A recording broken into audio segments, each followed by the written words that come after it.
Hello, everyone. Welcome to the 36th episode of the Chicken Chess Club podcast with yet another very, very special episode. Because today we will preview maybe the most exciting tournament of the year. Classical chess is back. The Tata Steel Wijk Masters is about to begin with 14 of the world's best players. And I am being joined by two of the world's best mind games winners and trainers of Magnus Carlsen.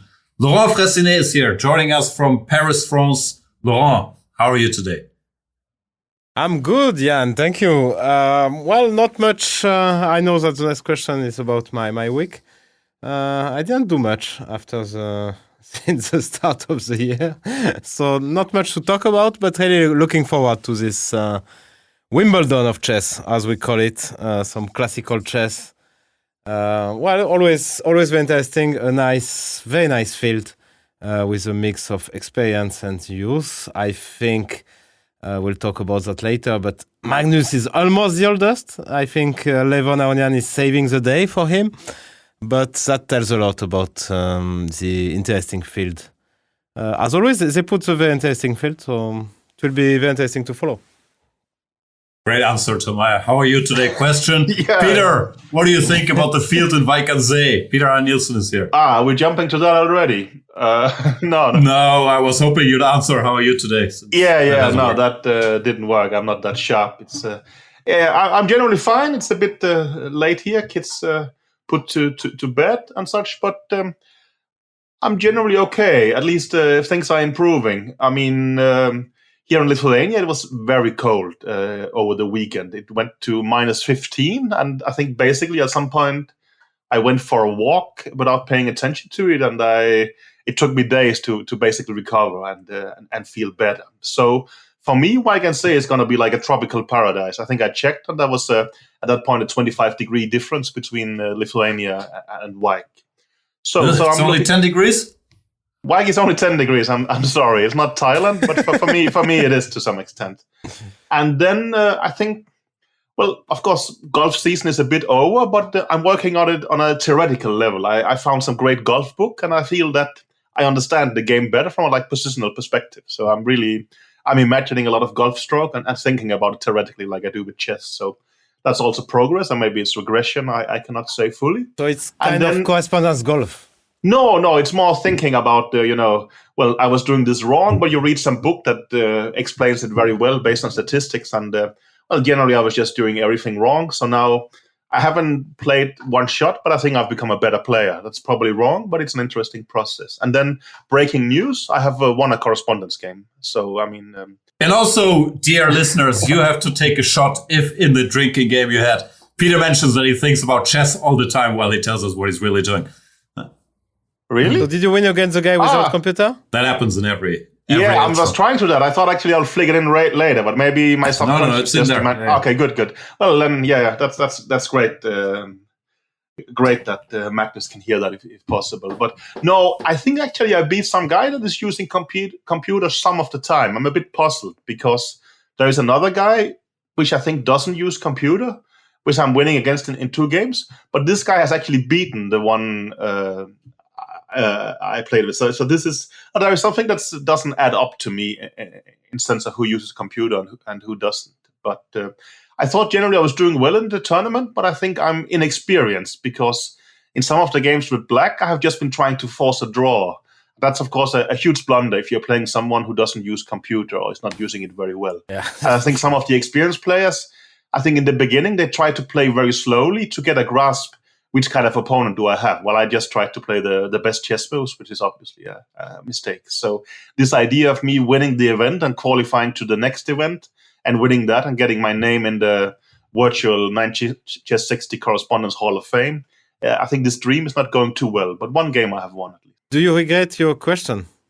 These are your questions. No, I was hoping that Peter would throw in some golf and correspondence into How Are You Today? I think actually if you follow Twitter, there has been questions about both golf and Chess 960. Perhaps they didn't tag you, but I actually had some questions about it, so it's good to get this off my chest and fulfill the wishes of at least one listener. So how is life, Jan? My life, it's the usual misery. It's winter. I don't like it. I don't like winters. When are we moving to Thailand, Levon?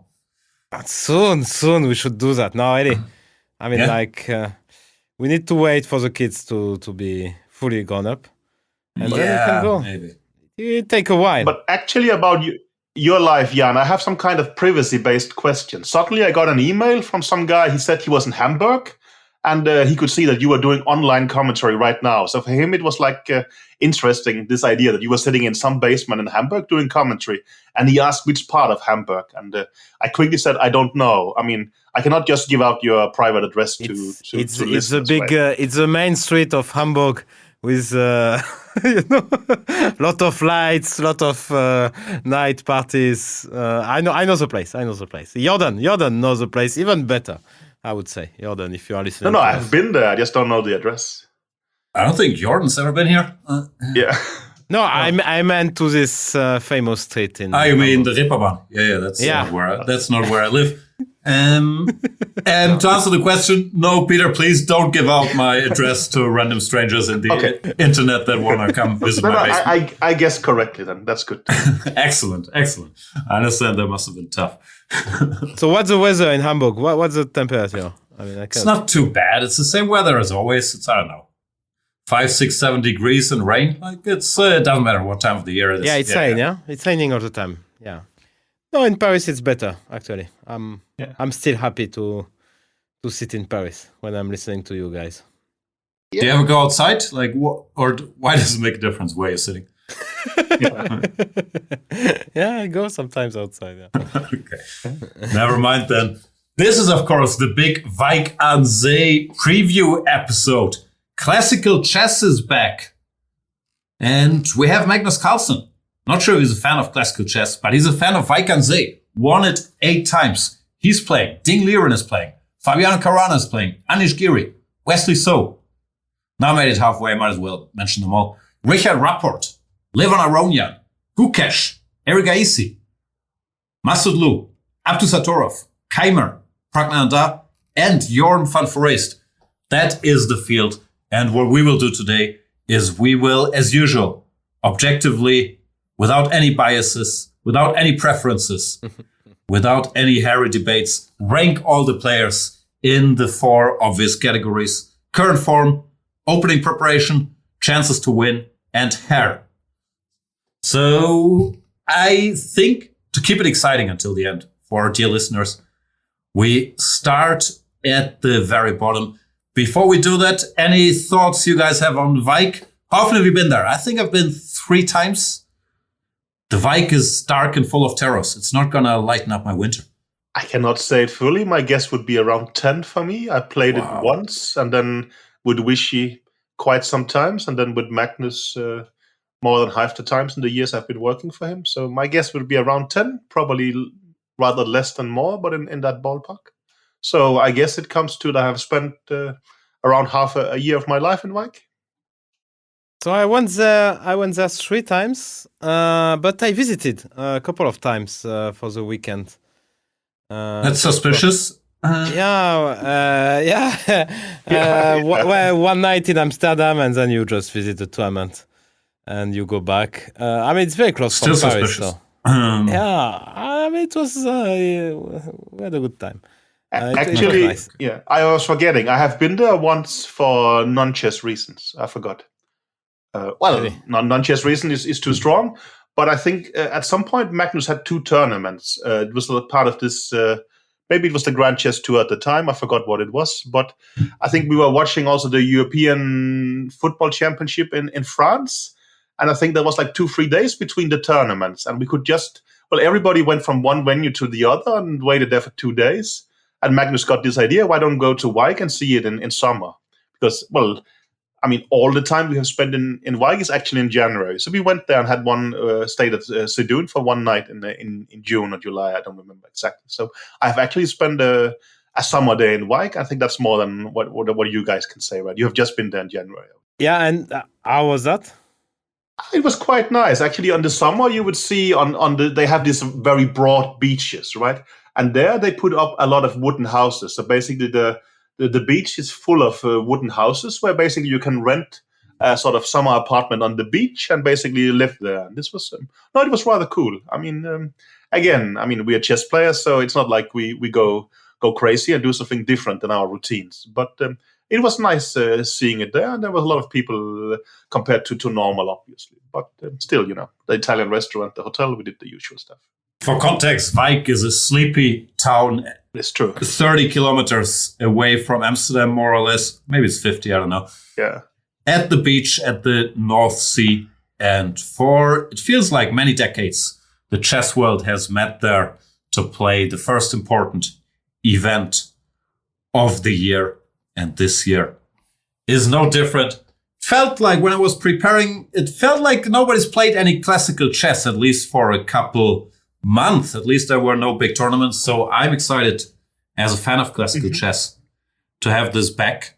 Yeah, one should mention something. The weather in general is generally, when I went there, actually, it was always very windy, rainy, and quite cold. And some people, of course, it's a great tournament, no question about that. But some people seem to enjoy the place in winter, which, Magnus and Peter are part of them. And I'm always very, very puzzled about that. I honestly think the weather has improved the last 10 years. In the beginning, also, it was very rainy and even snowy at times. Shout out to climate change. Yeah, I was wondering if I'm getting into that, but probably not.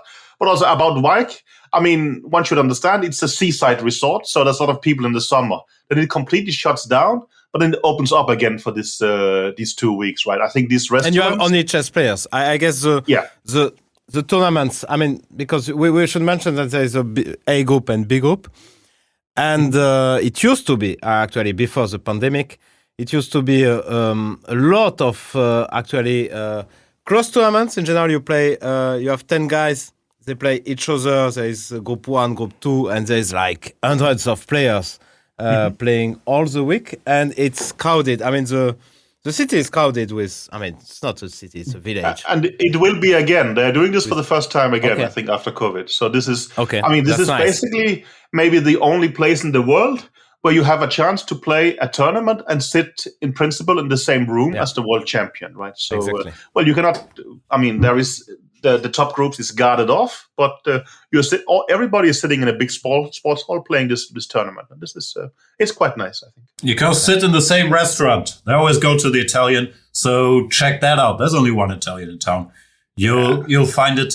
Although I like Klein Switzerland. Is that still there? Yeah, I think so. And I really like their schnitzel there. They have not just one schnitzel, but they have schnitzel with 15 different kind of garnitures, which I like it with sort of apple compote, for instance. But they have a great, this restaurant is great. But I think the last couple of years, maybe due to COVID, there was a less choice of restaurants in a way. So we would quite often eat in the hotel. But I think now, as you mentioned, there is Kleine Switzerland, and then there is the Italian. And maybe there's a couple of other restaurants, right, as well? Maybe a fish restaurant as well? Yeah, there's some choice there. There's some Sonnebank. Yeah, that's true. I sometimes go to a Turkish place where you get some kind of döner or kind of stuff like this. And of course, you always got the fancy stuff. You were getting these ready-made soups at the Spar and then a kebab for dinner. Like you're living the life then. Me and Vichy, and then of course in the middle of the day I might go and get some French fries, right, while the boss is playing this kind of stuff. So, but you are more adventurous. You might even actually at times go to the neighboring city, if I understand you correctly, right? Beverwijk. Yeah. Beverwijk gym, for sure. So, I went there as well, yeah. It's a big city. It's a metropolis. Yeah. Let's get into our preview. We will go through all the participants in reverse order by rating. No disrespect meant to anybody. But Jorden, our dear friend and colleague Jorden van Foreest, is the lowest rated player. He's also the winner in the year 2021 of the whole thing. Was really his breakout party. Has traditionally played well there. But at 2.681, which is well below the 2.730 he had a year ago, things haven't been going too well for Jorden, which brings us to our first category, current form. And I gave him a 1 0 is the lowest, 5 is the highest. That's how we rate these things. He hasn't looked great. I saw him in Sitges in this Open that he played next to Barcelona, and he just couldn't really get anything going. He's still well prepared. You can tell he's a strong player, but he's not in great shape. I'm not sure what it is with Jorden. Laurent, what do you have? Yeah, that's. I agree. I noticed that after the match, the Magnus match, of course, you follow your colleagues more closely than anyone else, and I saw he was not really playing well, and now I just saw his rating, which speaks for itself. 2681, as you said, it's very low for Jorden, so his shape is terrible, and I was pleasantly surprised after the first day of the Rapid, where he played so well, but then he completely collapsed in the second half. So yeah, what to say? He has class, that's for sure. He won that tournament, which was a big surprise, probably the biggest surprise of that year. But he didn't do well since 1 year. So we know he can do it, but it will be tough. But he has extra motivation. He knows how to prepare. He played all these guys, but the shape is very bad. Yeah, I also copied you guys and gave him a 1. Actually, I don't know if you're just being polite, but you're saying 0 is our lowest score, but I don't think we've given 0 to anyone in any category. So I actually assumed that 1 was. Technically, I guess it's 1. Also 0, I don't know. It's not like he forgot to play chess. He had 4 out of 4 in the World Rapid Championship. Yeah, but yeah, he's not. Let's leave the 0 for some special case should that ever materialize, right? But I also thought that Jorden has generally been doing pretty well. I think, was it maybe the Rapid World Championship? He was in decent shape on day 1, but then he fell back quite a lot. I think he played Magnus in some round 3 or 4, maybe, where they all had the maximum point. But I think you are right that at some point Jorden looked like he would jump into the sub-elite of the world, and there somehow things has gone a bit in the wrong direction. So I also agreed with you guys on the form that's a 1, unfortunately. Also, yeah, he's been playing Opens, or at least the Sitges, and there, of course, it's a different equation. You're black against young, ambitious 2400s. He plays some shady Kings Indians. It doesn't always go right. It might be easier for him now that he's back on familiar turf and can stick to his usually very good opening prep. Brings us to the next category. I gave him a 3 out of 5. I see you guys both went with 4, which I think is also reasonable. What I'm always confused when we do these types of categories is it compared to his rating or compared to the rest of the field? Because if it's compared to his rating, then I'd also give him a 4. But compared to the rest of the field, I don't think he's much better than the rest of the field. So I'm always confused. I think I think he's much more clever. I mean, he's always very clever. I remember when he won that tournament, he was always choosing very well his openings, ready to take, to gamble big time, to take risk. So it's very unpredictable, and he puts a lot of work in it. We know about it. We worked with him.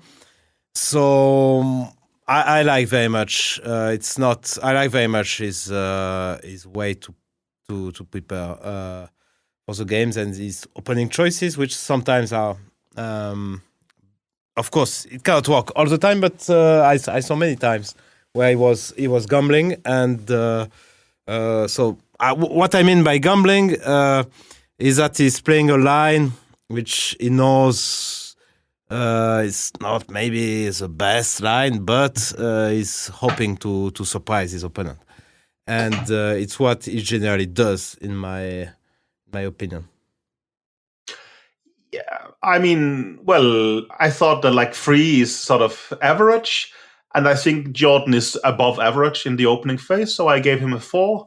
I agree that if I couldn't give him a 4, I would much rather give him a 3 than a 5, but I still think that no, he's noteworthy. Also, we brought him into Team Carlsen exactly for that reason, because we thought that he was quite a free thinker.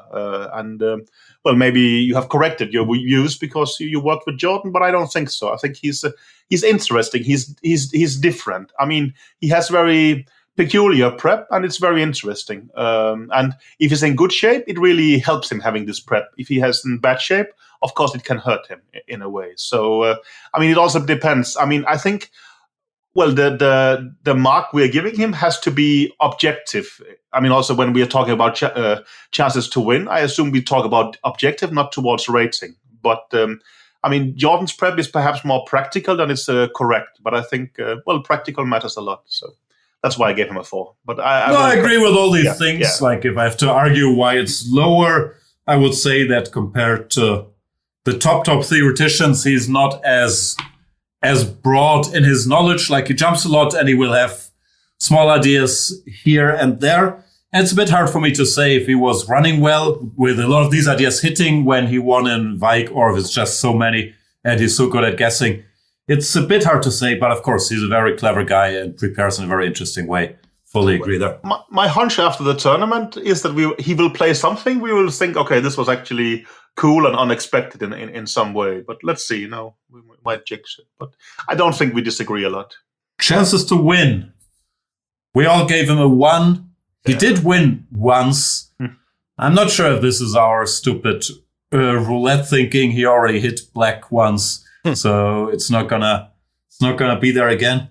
I don't know. He hasn't looked in shape. He is the lowest rated. It would be an incredible sensation if, he won it again. Just doesn't seem very likely. If he hadn't been in considerable better shape, I would have given him a 2, because unlike others, I mean, Jorden is actually trying to win the event, is my impression. He's playing like that, but, well, I mean, he's not among the strongest chess players in this field, and his rating reflects that. It's probably as simple as that, and he's not in good shape. Lauren, you agree? I agree. I mean, what can I say? I mean, I think it's incredibly unlikely to happen, but maybe, as said Jan, we think he already won one time, and I mean, he won one time, and it would be amazing. But also, if he gets a chance, as you say, he will try, and he already knows the feeling. He won, as far as I remember, he won the tiebreak against Giri when he won, so he's used to play under pressure. So that's a good point for him. Some great games in those tiebreakers. Yeah, but actually it's not easy. These tiebreaks, I think it's the same day than the last round. So it's all about nerves. It was very famously during the last round, right? So. Yeah, that's true. Oh yeah, Aliriza's not playing. We can get to that later. Yeah. Let's get to the most important category, hair. Jorden does have gorgeous hair. 5 out of 5. Really? 5, same. Yeah. 5. Handsome man. Very handsome. I'm unlike you, I don't have a ready-made opinion on their hair, so I'm looking at the pictures on the webpage, and my instinct was to give him a 3, but now you've basically bullied me into giving him a 4, so not to look too ignorant. Let's tell to the viewers that you are very subjective with your hair. Maybe because you have remarkable hairs, so that's why. Thank you, I guess. But I would, in general, protest to having hair as a category. But I was outnumbered. I don't know. Okay, I don't know who put this in. Jan? Wasn't us. No. I don't care about hair. Yeah. Okay. Praggnanandhaa. We care about one of the big list of young stars in this event. Praggnanandhaa, I checked earlier, he hasn't played a lot of classical chess, at least it didn't pop up in my search, since the Olympiad, but he's been, of course, tremendously strong, especially in Rapid in the Champions Chess Tour and most of the events he played. Still on form, I was unsure. I gave him a 2. He didn't exactly shine in the World Rapid and Blitz. Was he there? He was not there. He was not there. Him and Gukesh. Right? That's why he didn't shine. Yeah. They both skipped the event. No, I was going to say it's hard to give a verdict. We know he's good in the Rapid, in particular the online Rapid. Olympia was all right, and his rating is climbing, but I don't have a great read on his current classical form and so on. Yeah, me too. The problem is that it's 2684. First of all, I was very surprised with his rating. Can you name, you guys, I mean, except Olympiad, one classical tournament where he was shining or something remarkable happened? He doesn't play so much classical, does he? I honestly only, except for the Olympiad, remember the last Wijk. Yeah, but now he's 2684, so how he does it? I guess he played somewhere and won some rating.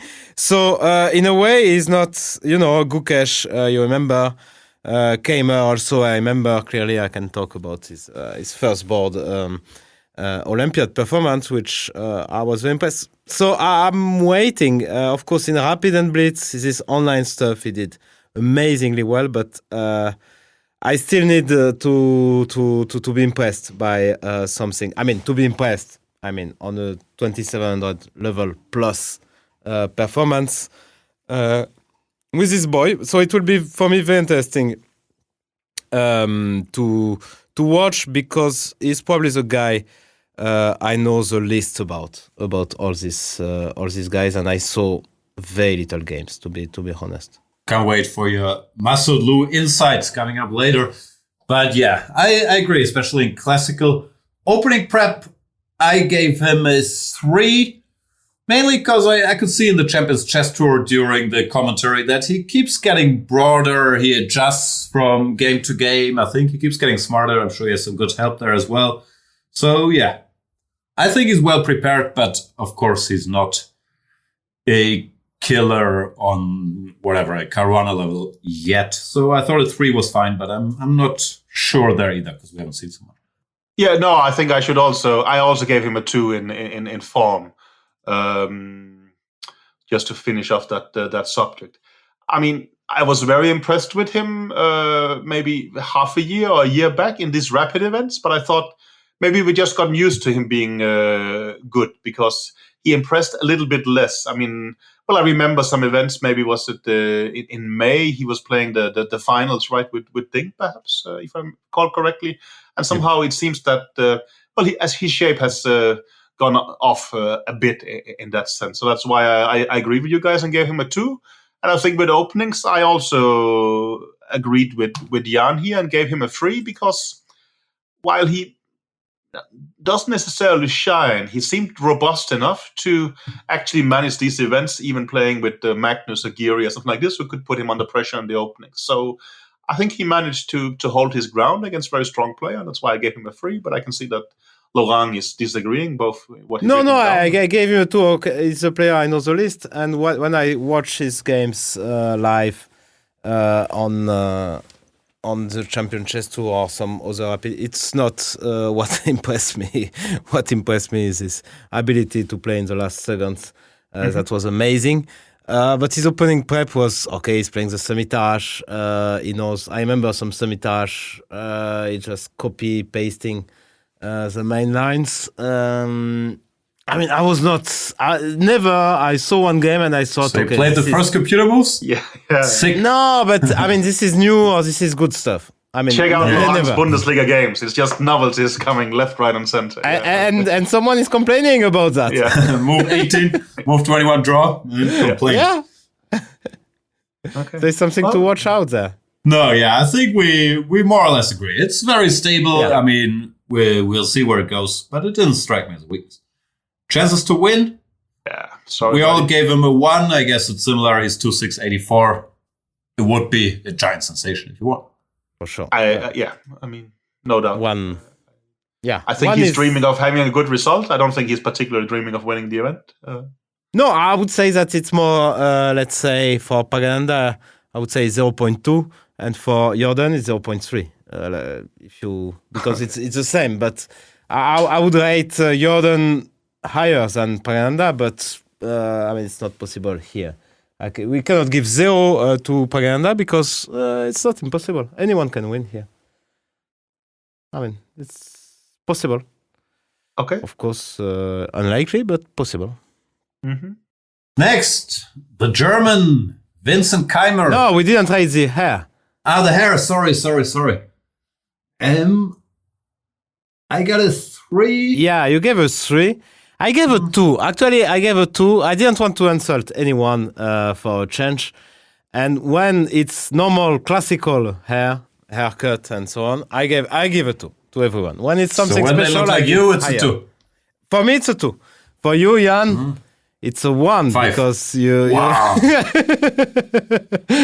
Some of them are missing. Wow.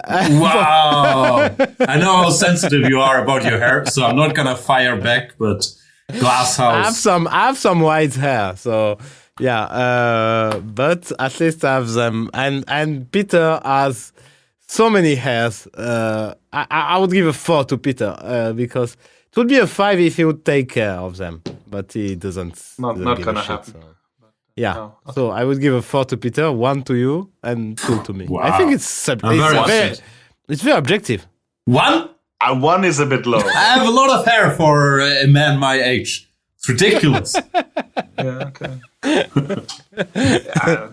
It's time to end this podcast. I've never been this upset. Nothing constructive to say, but I will give Praggnanandhaa a 3 in this category. And you should hate Jans and myself. And we should give hating for hairs too. We give to the players, so why not to us? I mean, I can see all this white hair and the receding hairline, and the guy gives me a 1. I'm so upset. Yeah, I am not capable of thinking I about think it. I think it's like Peter with food. I think quantity is important. I will insult you both and give you both a 3. More than quality. Oh boy. Moving on to a man with great, very full hair. Vincent Keymer. Yeah. Spoiler alert, I gave him 6 out of 5 in the hair category. The kid has so much hair. Form, I also gave him a lot of points. He's 2696. He was 2700 recently, then dropped below it. I gave him a 5, which I'm not sure if that's German bias, because classical, as I said, he dropped some rating, but he did become rapid vice world champion, which was impressive. I also gave him a 5. It could have been a 4, but also, I mean, he became rapid vice world champion, and he didn't stumble into it. He got it basically by strength, was our impression, right? I mean, it's just his stocks has gone up considerably within the last weeks, right? I mean, people has gotten even more impressed than they already was. Is my impression. So that was amazing. It's 15 plus 10 after all. So it's not, of course, it's not classical, but still, it's you have time to play and the way he did it, because he got this table pairings as we discussed. So he did it in an amazing way. I mean, he was playing so well. That was really amazing. So I give him a 5. And even if you understand it was rapid and now it's classical, it's such, I guess, I don't know, I've never been there, but it's such a boost of confidence because you are fighting with the best on equal terms, not even on equal terms. You finished second at the end. So yeah, amazing. Maybe for some perspective, you could tell us for like half an hour how you felt after Mind Games 2012. No, let's give a 5. Yeah, we all gave a 5 to Keymer, and it's well deserved after his great showing in the World Rapid. Yep. Opening prep. Peter, you gave him a 4. That's the highest. Yeah, I generally thought he's quite well prepared, above average. I thought he was a hard worker. I thought that he was sort of cooperating with Leko, and basically, I mean, has a good, healthy repertoire and seems very much into details and hard working. And I thought that qualifies for perhaps the lower category of 4. It's like, it's not that he wins very often in the openings, but who does these days? But I thought that he's doing quite well in openings, and I thought that, got him to a 4. But, well, with hindsight, I mean, maybe it's a bit too high in a way, but it's between 3 and 4, and I went for 4 because I thought it's important that, well, no, he is above average. That's at least the impression I had. I stand to be corrected in a couple of weeks, but that's how I feel at the moment. Yeah, I think for perspective, it's always important that he just finished his high school in February, and he was taking that seriously. So he started working a lot after that, and I think he got a lot better also with Leko's help. I would argue that I think it's gonna be a 4 or a 5 in the future, but that he's not there yet. His repertoire is not very broad. Now we've seen a lot of 1 out of 3, 2, E3, which I guess is fine for the Rapid. I'm not sure if you want to play that in Wijk every game. And it's going to be interesting, like what he comes up with. He's just a very strong, confident player, and he doesn't get caught in the opening. It's not a weakness. I'm not sure how much of a strength it is yet, but I do agree that it's going to change. Yeah, I gave him a 3 as well. I think I saw even his knight f3 EC in the Olympiad. You will he correct me. plays a lot. Yeah, so he just there's these days where he feels like let's just play chess and no prep, which I think he looked at it at some point. yeah, but you know, I mean, you can look at it your whole life. You won't find much. But yeah, these days where you feel the guy just let's play chess, as white. It's a bit. I feel you cannot give him a 4 for that exact reason. But it's not a weakness. No, that's for sure. Yeah, I think we more or less agree. Yeah. Chances to win. I gave him a 1 as well. I didn't want to have too much German bias. We're rooting for him, but it's his first outing in such a field, going such a long distance. And yeah, would be great, but unlikely. He's 2.696. There are high-rated players coming up. Also. Yeah, I seem to dissent and give him a 2. I mean, well, I just thought the way he played in Rapid, I mean, that was a very high level. So it's possible that he's considerably underrated. I doubt it, but it couldn't be ruled out. There was something there I thought, okay, this guy is just outplaying Maxim. He's playing, tough games with everybody except Magnus, perhaps. And I mean, it couldn't be ruled out that he's better than he is. And I would say that, well, basically, I put them in, well, I think his chances are quite better than, let's say, Praggnanandhaa. So I gave him a 2 because I thought he's a different category there. So that's my argument. I mean, I'm not saying that he has 10% chance of winning. I'm saying maybe he has 2, something like this, or 1. So that's why I gave him. Actually, I think he has better chances, I would say, than Praggnanandhaa, but I gave Praggnanandhaa 0.3. I would say Keymer 0.8 or something. But still in the one zone. I understand it's been 5 minutes since you said it, but you actually gave him 0.2. Yeah, 0.2 to Prag and 0.3 to Jorden. Yeah, yes. I didn't change my mind since. All right, hair. 6 out of 5. So much hair. Laurent only gave him a 2. I gave him a 2 because he has twice more hair than you. So you get 1, he gets 2. I think it's fair. No, I mean, I am lower than Jan, but I still give him top marks. I mean, he's an obvious 5. Not only does he have, very good hair, but he also, unlike others not to be mentioned, he actually handles very well. So I think he's definitely the winner in this category. There's no doubt. I think it's just Vincent. It's always great news when you get applause on style from Peter Hein Nielsen. Yeah. Don't change your hair ever. Yeah. That should give him a confident boost. So anyway, moving on. Moving on to Nodirbek Abdusattorov. The former, we have to say now, Rapid world champion was dethroned by certain Magnus Carlsen 2 weeks ago. Rated at 2.713 in classical. I can see I'm the only one who gave him a 4 in form. You guys gave him a 3. I'm not sure. I thought he looked good at the World Rapid and Blitz, especially at the World Rapid. He couldn't quite keep it up, but he did have an impressive start. And for me, it's also the overall year, which I'm not sure how much it carries over, but he looked amazing in this 960 for a while. He carried Uzbekistan to the Olympiad. I think he's just on the rise and his classical rating hasn't caught up yet.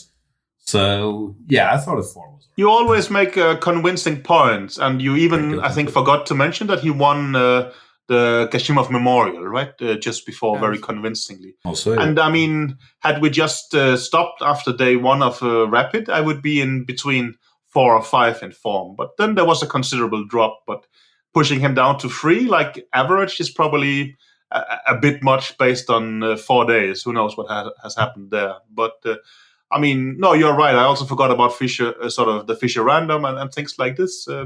Maybe he's closer to a 4 than a 3, actually. But I gave him a 3, and now Laurent also gave him a 3, so he'll come up with some good points for that, I think. Yeah, no, I didn't know too much. That's the problem. That when they don't play so many classical tournaments, it's always hard to say. Of course, he did very well in the Olympiad, but not to the extent that he was winning all his games. Of course, on first board, he got a bit of luck against this memorable game against Gukesh. But I don't think he was crushing or anything similar to that on board one. He was doing well, holding his own, but so yeah, of course he's a very strong player, 27-13, but let's say between 3 and 4. I mean, I think we agree. Fair enough. I was looking up his Olympiad score, trying to prove you wrong, but I'm too slow. You got lucky. Yeah. Please do that. Okay, I will go. So opening pipe. We'll discuss opening pipe with Peter while you are trying to make let's do that. Well, prove me wrong. I give up. Opening prep. What do you got? Laurent got a 4 and we got 3s, right? Yeah, I was impressed by some of his prep. I noticed a few times that he knew what he was doing with some rare opening lines. He was surprising. I think he's working a lot. It's what I hear from people, that he's incredibly serious and working a lot. And from his games, I can see the same. So, and he looks like a clever kid to me. So I would rate him as good as Jorden on that territory. Okay. I thought, I have really a lot of respect for him and it's been growing. I think that, openings is not a weakness as him, so I gave him a 3. But it also wasn't my impression that they were necessarily his main strength, so I didn't want to give it more than a 3. I think that, he's a great fighter, he's a great chess player, and it's almost a compliment coming from me that it's not like the openings is the main part of his game. So I thought a 3 was probably more precise than a 4. That's why I gave him a 3. Yeah, I also felt that way, although you have to admit I haven't looked at his games in such detail. He can be extremely well prepared in some random lines, so he's a bit Jordan-esque there, I think he also picks to surprise. I'm not sure how broad he is. He plays a lot of this, this Sicilian 4 knights and goes for that endgame stuff like that, which he clearly knows. But yeah, I'm not sure. I don't think it's his biggest strength, but he's good and obviously a hard worker. So okay, he made +6 in the Olympiad. He scored 8.5 out of 11 on board 1 in the Olympiad. Laurent, that's not enough for you? No, it's good, but I remember that guy Varidov on board 4 who scored 6.5 out of 8 and some very, very crucial games in the last few rounds. So that's why I guess Abdusattorov. That's why 8.5 out of 11 on 1. No, he started with. Look, I played. We were seeded the same than Uzbekistan. I mean, the first 2-3 games, they're not incredibly difficult. And he got this lucky game against Gukesh. But of course, he did very, very well. But beat Caruana with black. Also, just to mention that in this program, we are mainly profiling Laurent as a former Mind Games winner, but he's also won a gold medal in the Olympiad for his individual performance, actually. Is that true? No, that was Feller, no? Yeah, fair enough. 2016 was me. It was back-to-back French triumphs, right? Yeah. No, but of course he did very well. I thought he did less. No, I will be honest. I thought he did less points. And I didn't remember. No, so to agree with you slightly, I think he had a huge start. He won his first 5 or something. And then he scored +1. Lost to Hare Krishna, drew Keymer, Sargsyan. Was a tremendous performance, but yeah, I understand where you're coming from. In the last decisive games, I didn't feel that he was winning the games. This guy Varidov on board 4 was winning all his games, simply. So I was... when I started to look at them, because they were in contention for the first place, then Abdusattorov was making, as you said, he won the first 5 games, so probably he made only +1, which is already good on the first board. But he was not clinching matches. That's what I meant. So I apologize. Rarely has anybody winning the Olympiad scoring 8.5 out of 11 on board 1, winning 21 rating points. Got so much slight for his performance. You have rather big expectations for someone. I mean, board 1 at he the didn't even Olympic. score 9.5 out of 11 on board 1. This guy Vakhidov had to carry the team. Only scored +1. I mean, the first 5 matches, I didn't look at Uzbekistan. That's it. I was following the tournament, but I was playing the tournament, following the tournament. But the first 5 matches, I mean, who cares? Yeah, I mean, many teams are 100%, so you don't really care. And then you start caring and watching every top matches. So that's why I got I was wrong. Let's move on. Chances to win. I gave him a 2. Now I feel bad about Keymer.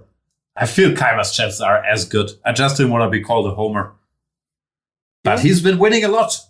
Can't count out Abdusattorov winning some. I think, I mean, well, again, at least if like me, you want to have different categories for all kind of chances.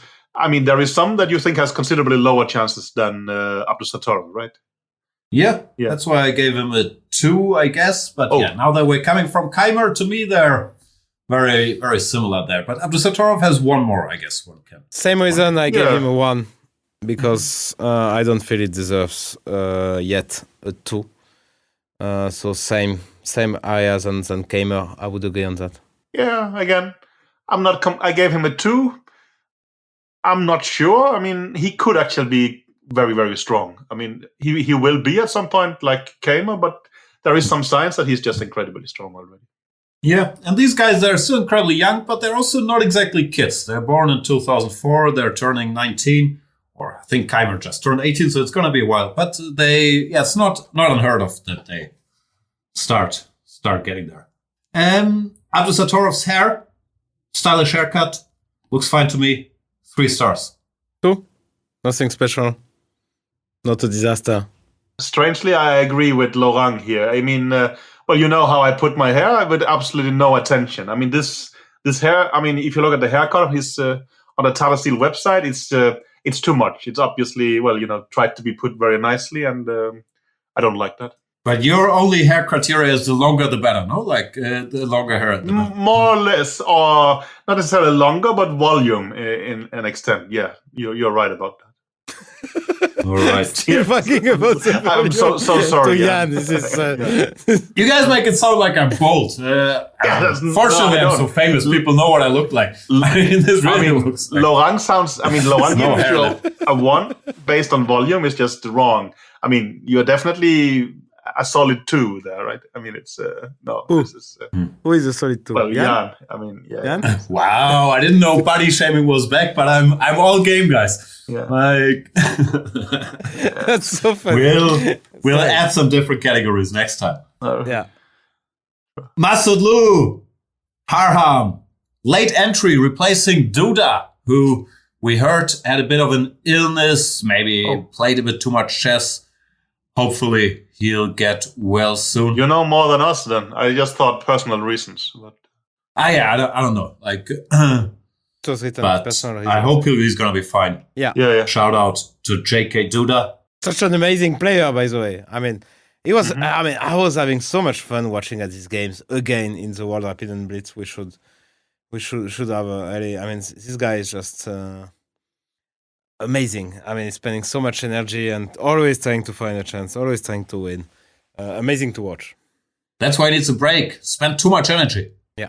So Parham Maghsoodloo, former junior world champion, rated 2719.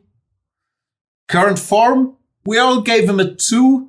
For me, it's a bit of ignorance, and maybe also the game that stuck to mind was him getting crushed by Magnus in the last round of the World Rapid, which, of course, playing Magnus in the last round means it can't have been too terrible, but I know he wasn't at the top all the way, and that game didn't look good. Other than that, I looked it up a bit. He played a bunch of league games, like German League, Austrian League, but no world-beating results, bunch of draws here and there. So, I don't know, frankly, but I thought a 2 was fair. He also played in the last round of this European Club Cup against Magnus. He did put Magnus under big pressure. He was winning at some point. So, yeah, it was not that long ago. It was in October. Of course, in this rapids, we remember the last round against Magnus, which the opening was clearly a disaster. But form, as you say, it's hard to say. It's hard to believe it's too good, but not too bad either. So that's why I gave him a 2 as well. Yep. And I think I agreed, and I don't have much to add. I mean, also, I haven't paid much attention to him, so that means he's not been doing that badly or not that well. Also, he hasn't really been invited to this kind of event, so there's not much info. But that could also be completely neutral, but I was more going in the downward direction, so I agree on it too. Opening prep, we also all agree. Everybody gave him a 1. I'm not sure if that's harsh. I considered he's a last-minute entry, which sometimes, can mean he had less time to prepare. And also, I've never thought of him as an opening specialist. I think he has the systems, and especially with White, he's quite tricky and quite good. But you wouldn't think of him as someone who spends all his time clicking, looking for zeros or surprises, no? No, again, I haven't noticed him that much in that respect. And I think also, as you say, that it could be someone with a repertoire based on beating lower-rated opponents, and that could be dangerous in this event, right? So, he can more or less only positively surprise in this area and make us look bad. But I think we seem to agree. Right? Yeah, yes. As you said, it's a late-minute entry, and I would think that before top tournament, I think it's his, as you said, Peter, it's his first top tournament. You need a month or something to prepare, to get someone to help you, and so on.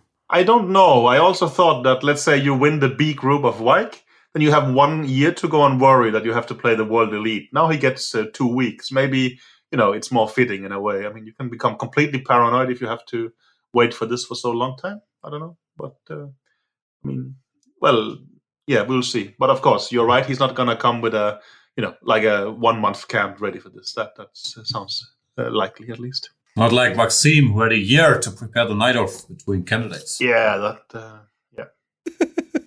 and he did very well. Mm-hmm. Yeah. And once again, we agree, it seems. We agree on everything. This is getting dull. Yeah. Hair, 5 out of 5, Maghsoodloo. Come on, how come you gave him a 4 out of 5? Explain yourself. Nice beard, full head of hair, curly, what's not to like? Chances to win, I gave him a 1. To me, this might be unfair because he's higher rated, but I have a feeling some of these kids have been more successful over the last year, and their ratings haven't quite caught up yet. And we gave those, or a bunch of those, a 1 as well. So I didn't think at least he was in a higher category than us.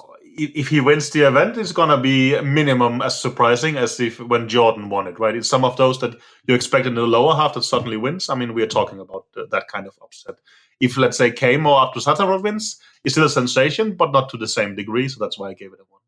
We still talk about, this late minute replacement. 1, it's still Denmark, but Denmark was 20 years ago.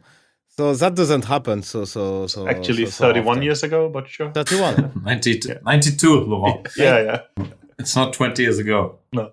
Fuck. Yeah, it's 30. Yeah, I'm lying constantly on my age, so that's why I get confused. At times. Nice. Yeah, that's 30. So 31 years ago. Wow.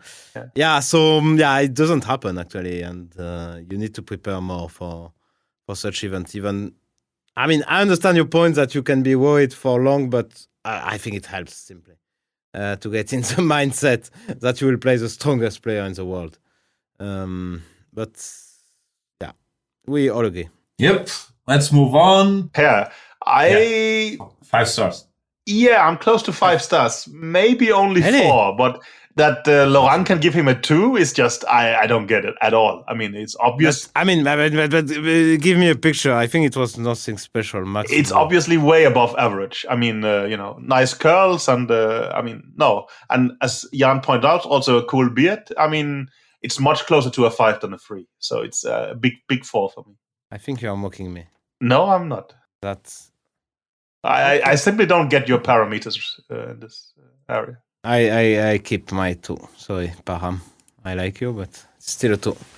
Arjun Erigaisi, current form. Laurent gave him a 4, Peter and I a 3. Laurent, explain yourself. Very impressed by his rapid event in World Rapid. Also, overall, every time I see him, well, he's just good. He's playing well. He's my boy. I like Erigaisi. I think these are the two with Gukesh who are the most likely to get to the top 5, let's say. So I'm very impressed by him, and he's playing a lot, really a lot. I mean, even came to French League last year, so I could see him playing live, and yeah, he doesn't seem to get tired or anything. And a great year for Erigaisi, simply keeping on improving all the time. So why not a 4? Yeah, I think that's fair. Also, his World Rapid was better than the final result. If you look at the opponents and the average he played and the performance rating, that was amazing stuff. I only gave him a 3 because I think the last time I saw him play Classical wasn't that great in this European Club Cup, and maybe some league games he didn't shine. But overall, I think we're just used to him being very good and consistent, so I didn't think he was in great form currently, or not in great form. But yeah, I don't have much of an argument with what Laurent said. No, also, I'm really used to Jan saying something, and I started agreeing with it. But this time it was actually Laurent that sort of basically he said something. I said maybe he has a good point there. I had forgotten about how well he did in the Rapid. But having said that, I think the 3 I'm giving can also be defended because, again, I mean, in the beginning of the year, he had some great events where I thought, okay, it's extremely noteworthy.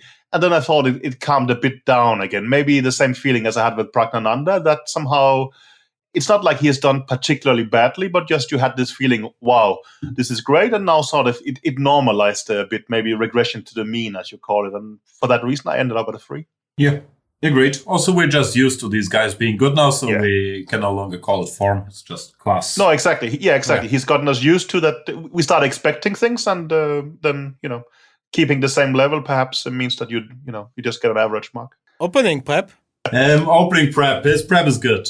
3, 4, I don't know. What you got? I gave him a 4. I had to play against him in the French League, which I mentioned, and I saw he was jumping around, always some ideas. That was very unpleasant stuff to prepare against him. Yeah. Okay, and in general, it's the part of the game where I'm doing well against. The only part of the game where I'm doing well against those people. But that one, I felt okay. I could easily get into some trap. Could you elaborate why you're so strong in the opening? Is because all the work you're doing? Because I get many friends who are just ready to share their secrets with me. And I'm ready to share their secrets with the free world. With the opponent. Yeah. If he gives me a door, then I'm ready to share many secrets. That's why I gave him a 4, because he's jumping and he sounds to me, as far as I could judge, he had the same kind of approach than Jorden. So walking and also taking some risk, ready to, if he thinks he will surprise you, then he's ready to play something which is not mainstream theory, so a bit less good. So I think it's, I think he's clever in his choices. Peter? I gave him a 3. I thought he had very decent prep, but perhaps not, he's not where he is, particularly because of his prep rather than his playing strength. So I thought that 3 was the reasonable score. But again, I would rather give him a 4 than a 2, but I still stand by, I think 3 is more accurate than 4. But of course, unlike Laurent, I don't have this personal experience of sitting there preparing against him. But I still think 3 is reasonable. Yeah, little to add. He's good. He's jumpy and doesn't get caught much. Seems to come up with new stuff constantly. It's maybe that's just me and my old school thinking. Like, you can see him play against the top guys all the time, and he rarely gets into trouble. Maybe that means there are outstanding opening specialists, but he doesn't win games in the opening. Then again, who does? But yeah, he recently started playing the very soft, putting pressure. No, he's good, and clearly work is being done there. Tremendous player. What is there to say? Chances to win. 1 from Peter Heine Nielsen.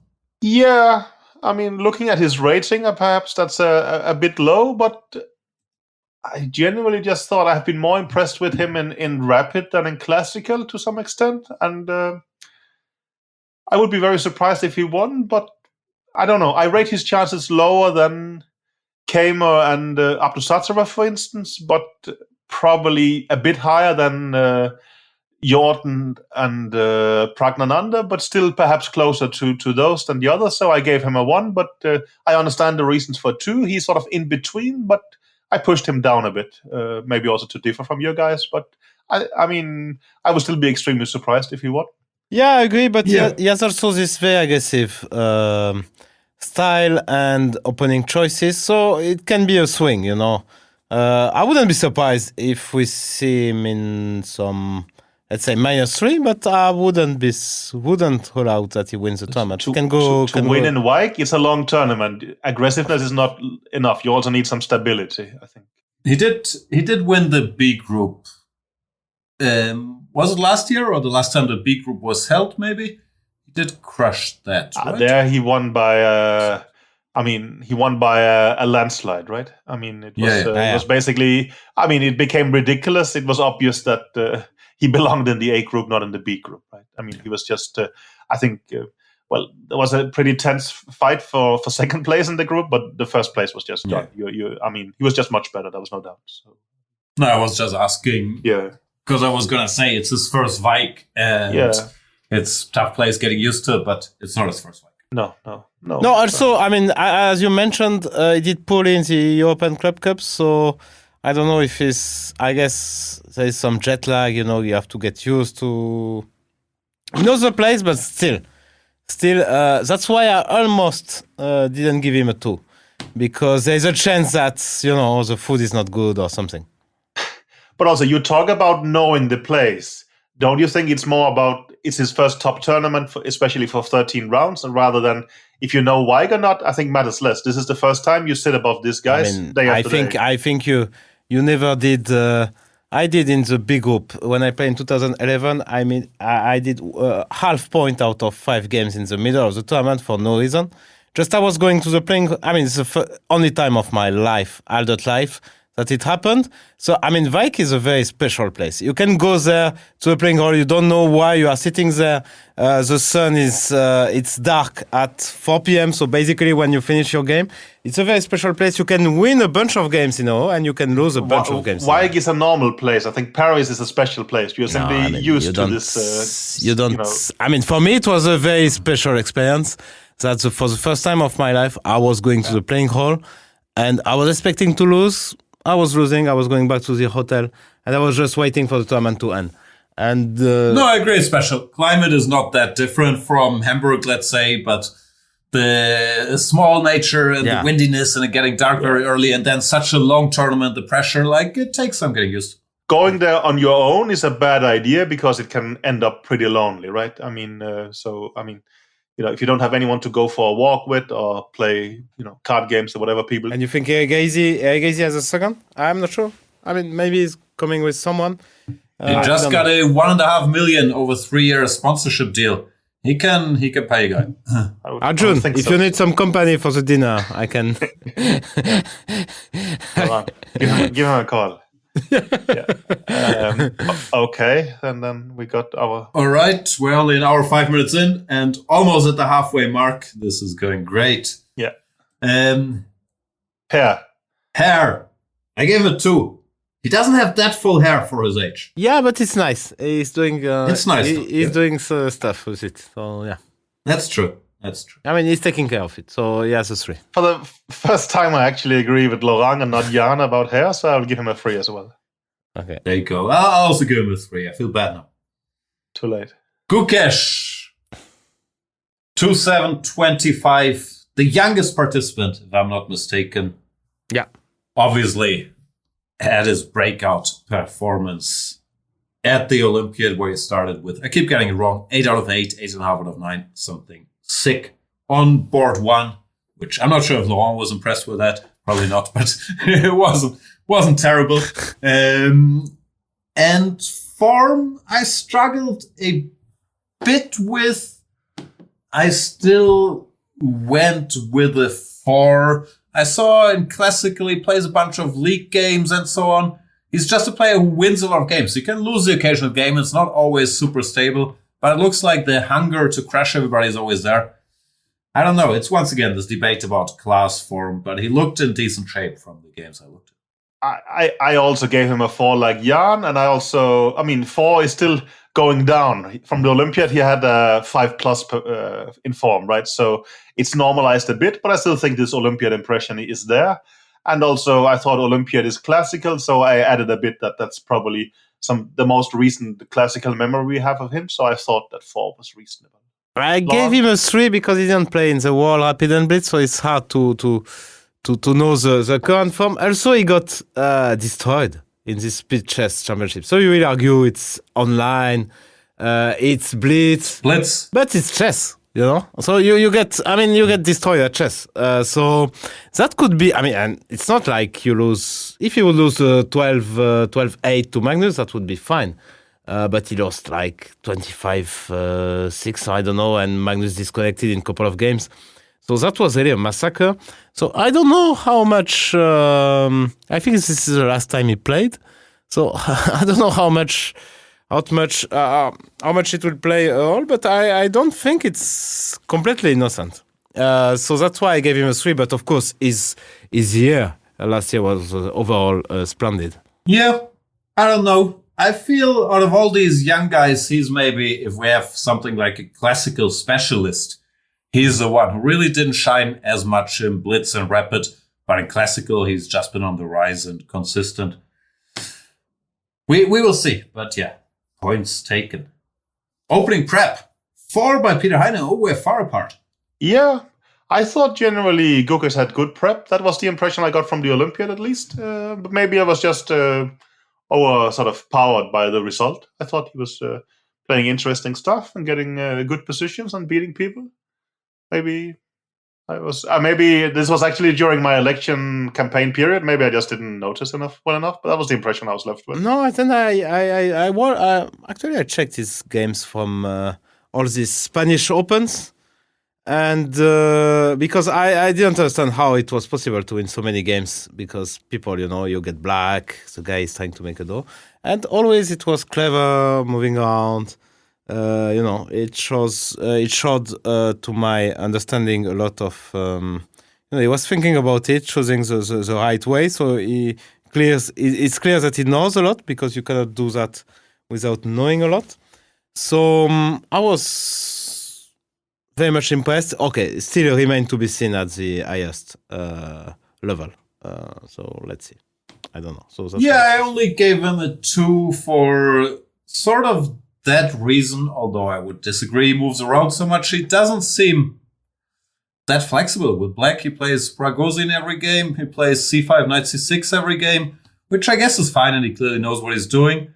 But it could be tricky at that level. In this match against Magnus, he tried playing the Berlin, clearly didn't know details, got crushed, and went back to c5, knight c6. So I wasn't that impressed with his openings, more with his overall just skill and ability to win. He was changing a lot in Osorimo. I don't think he was playing Ragozin all the time, but you will prove me wrong. I don't think he's playing Ragozin in these Opens, but yeah, maybe it could be in the top 10. But we'll see. We'll see. We will see. For sure. No, clearly all these guys are working and improving. But yeah, to me, I thought he was a little less flexible there than the others. Just to win. I gave him a 3. I'm not sure if that's too high. I just thought, if we're only talking about wins, he's a player who, if things go well, he can generate a lot of wins, even against good players. Of course, I think it's very unlikely Gukesh wins this tournament.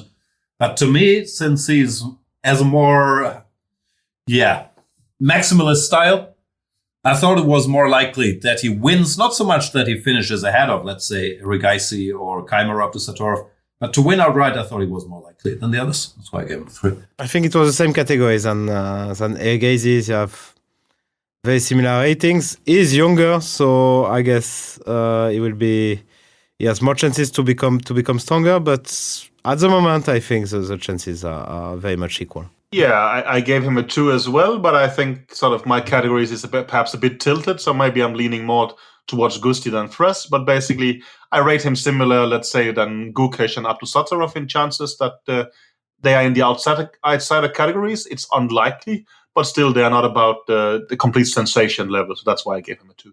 He also is Gukesh. So. Probably I meant Erigaisi. Yeah, maybe. So that's more or less it. Hair? Amazing hair, amazing beard. Big fan. 5 stars. 3. He's doing. What? No, we disagree on that topic. Yeah, that guy has movie star hair. Big fan. No, he has nice. No, that's true. Nothing. It is very special, but a little bit special. So I didn't want. I gave it 2 and it was nothing special, but here it's a bit special, so 3. So it's good. I was about to agree with the 3, but when you say sort of movie star, I can actually see the point you are making in a way. I still think that it maybe lacks the character of Maghsoodloo, but it's definitely nice classical, and then things match very well together. So I get your point, but I think maybe you're getting confused that he has very characteristic eyes, and maybe you're just seeing the face rather than just the hair. Just a great overall picture. Big fan. Mm-hmm. Levon Aronian. Oh, he's unlucky. There's not a best dressed category in here. Or Peter would go to war for him. Form. What's happening with Levon? 2.735 hasn't done well. I recall the US Championship where, he looked rough for his standards. The Olympiad didn't go well. I don't know. It hasn't been smooth sailing for the long-time world number 2. So I had to go with the 1 on form. Obviously not in class. We all know how strong Levon is. Yeah, I think I gave him a 2. That's just probably because I like the guy, but and I wanted to dissent, but I don't have any reasonable argument. I mean, you're right. For especially for his level, I mean, his level has dropped considerably, and we can only hope for him it's form, not class. And it's hard to believe it's the class that's gone, so it has to be form. So I guess you guys are right, but I gave him a 2. Opening prep. I might be high here. I'm the only one who gave him a 4, which maybe it's more for us old people. Yeah. Based on historic knowledge, because I've seen him destroy everybody with opening ideas for a decade between 5 and 15. I'm not sure if that represents the current picture. It clearly still works, has ideas, but maybe 4 is too high. I think also, I agree with you, and that's the reason I have only given him a 3.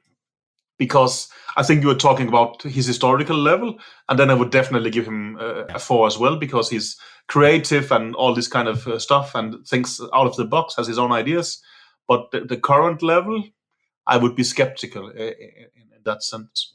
So I've given him a 3 based on that his level and experience is so high. But currently I would be a bit worried on his behalf. Yeah, okay. Both of you went 2. I went 1. It's been a disaster. It's 27.35. He just turned 40. I mean, I don't buy it. It's a long tournament. You have kids all over the place. He will get tired at some point. I mean, this is not a tournament for young people. So even if he has the experience to win the event, I really don't buy it. I don't believe in it. 1 second, actually. For me, putting Levon down to Category 2 is the same as putting him down to Category 3. It's pretty low for his historical level. I mean, that I still think Levon winning is more likely than some of the biggest outsider, but not much more than that. I have him the same level as Keymer, Abdusattorov, etc. Yeah, it could be. Maybe I'm living in the past too much. He did win it twice in 2012 and 2014. And I recall one of these Sinquefield Cups when he hadn't been doing so well. He also had a comeback performance and won that one. But it's all been a while ago. Hard to argue given his current form. Still, as Kasparov said, chess world is a better place when Levon Aronian does well. Exactly. So we'll see. Hair. Yeah, some style. Let's face it. He has a style. I gave him a 4. I'm happy to give him a 4. He's taking care of his hairs. He has plenty of them. Makes no sense whatsoever. I'm looking at a picture of him and at my camera feed at the same time. You gave me a 1. I have more hair than Levon Aronian. No, come on. But you're not... Look at him, obviously. Okay, let me check. I mean, this. I gave him a 3. I think he's a stylish gentleman, but that's Yeah. just pure hatred from him. Yeah, but he's doing something special with his hair. No, he has more hair than you. he's a 2 or 3 Oh. if you look at the picture from Wijk. And I think what confuses you is that he's so impeccably dressed, and you can see this shiny pink shirt, which somehow takes the attention. So you don't look that much at the hair; you look at the shirt instead, I would say. So I was exclusively looking at the hair. okay, Yeah, me yeah, but I still think that the overall picture is because of his clothes rather than the hair. I think that his clothes is more sort of eye-catching. So you think in Wijk the way to be impeccably dressed is to wear a dark shirt with a pink collar? Exactly. Okay, just check. I'm looking forward to seeing what Levon pulls up there. So that's going to be fun. All right, let's move on to one of at least Peter's favorite hair players, Richard Rapport, now representing Romania. 2740. Is that low for him? Where did the rating go? Was it in the candidates he lost a Yeah, bunch? in candidates and a bit everywhere, I feel.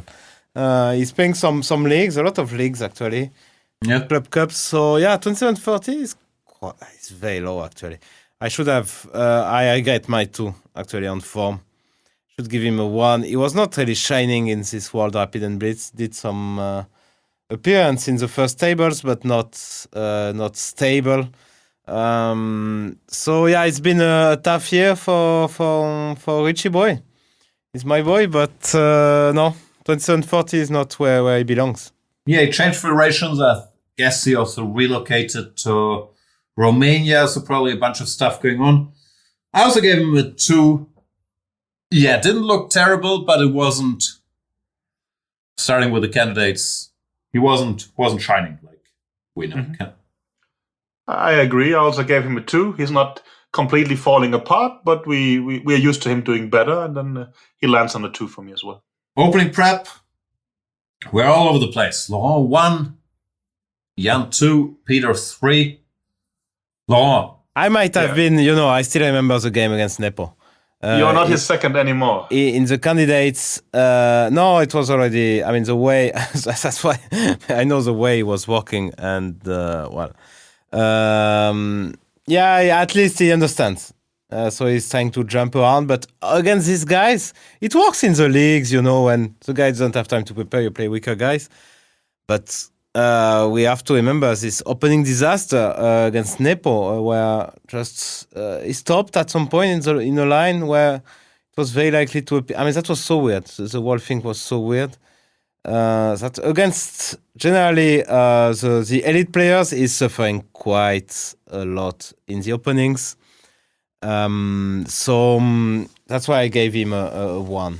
Yeah, he's creative and jumpy, but that game also was so hard to explain to me because you know exactly the position you're getting. You switch on any modern engine, it will tell you exactly what's going on there.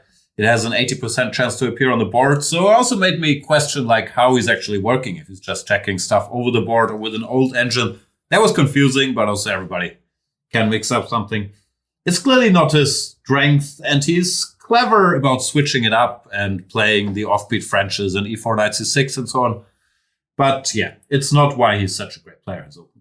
No, I just thought he has gotten better. And I mean, even in the candidates, you could see that he seemed to be doing things on purpose. We don't like it, and we're used to looking with a computer. But I think he's gambling. He knows what he's doing. He does it on purpose. And that somehow I managed to pull it. But how does he know what he's doing when he's losing out of the opening in the Petrov with white, where you could exactly know what line would happen? There, my hunch is that he misremembered something. That's the only reason I could come up with. But also, now you're taking one game, and I agree that obviously was ridiculous. Also, his other games against Ding, he played some slow Spanish, not very theoretical. Against Duda, he was sick of theory, so he played e4, knight f3, knight c3, g3. I wouldn't say that his openings shown in the candidates. He's closer to a 2 than a 4, no doubt. But I think he's... no, I mean, against Magnus, remember this Berlin with d3, 97. I mean, many choices. It's very, very dubious. And he's the only guy he's not in the top 10, but I guess he belongs there, who you can imagine, no, he says MVL as well. You can imagine him losing a game in the opening, actually. With black just getting crushed. and by some novelty. And you can still imagine that happening, while with the other guys, it's just close to impossible, actually. Yeah, I kind of agree. Chances to win. Oh, I gave him a 3. Maybe that's high. I don't know. I believe in Richie Boy, but yeah, he hasn't looked energetic and stellar recently, and Wijk is not exactly the tournament if you're not in the mood to be there. I guess a lot depends on his mood. I'm a fan of his chess, but maybe now I feel 3 is high, maybe 2. Yeah, I gave him a 1. It's a bit harsh with my boy Richie. But I'm not even sure he wants to win it, you know. So that's a problem. I mean, he will be happy with a plus score, and he had such a poor year with 27-40. Of course, he qualified. We are discussing candidates, but of course, first you had to qualify, and he qualified in this Grand Prix, which was amazing. But since then, it's been a very bad year for Richie, and I'm afraid I don't see why he should get any better. No, I actually gave him a 3, I think.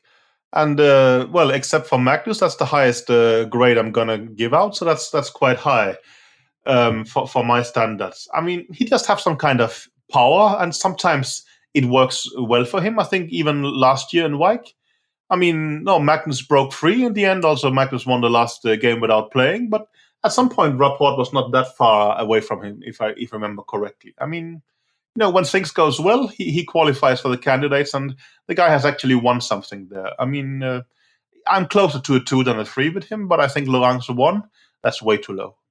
He's too much, simply has too much quality. Hater, also in the hair department, Laurent didn't give him a 5, but just a 3.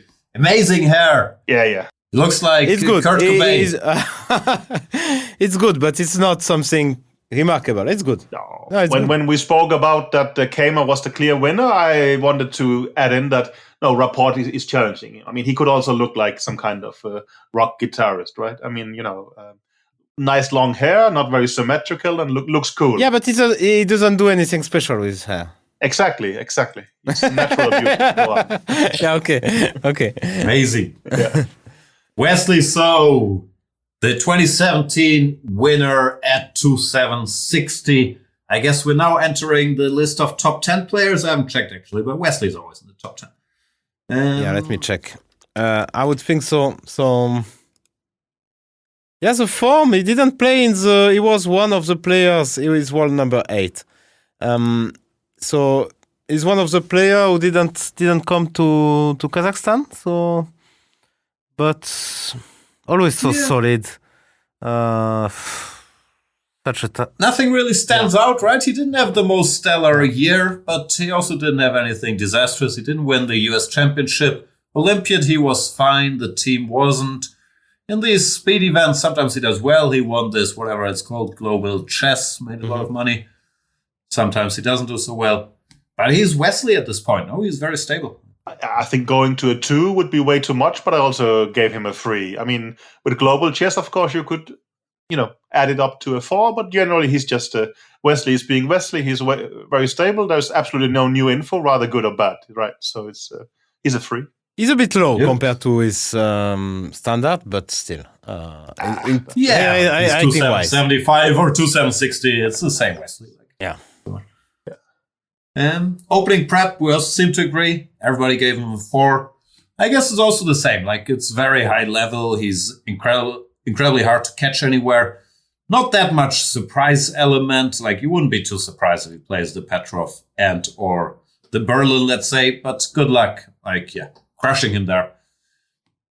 So I think a 4 is fair. Clearly still works a lot. Well prepared. What can you say? I'm giving him a 4, which I'm only going to give the next guy because they have incredibly good preparation, but they lack a bit of the extra thing you are mentioning. Some surprise, some aggressiveness in a way, but the actual work they do is just immaculate, right? I mean, Wesley So, it's very hard to point fingers at his prep. Or Laurent, I agree. Okay. Chances to win?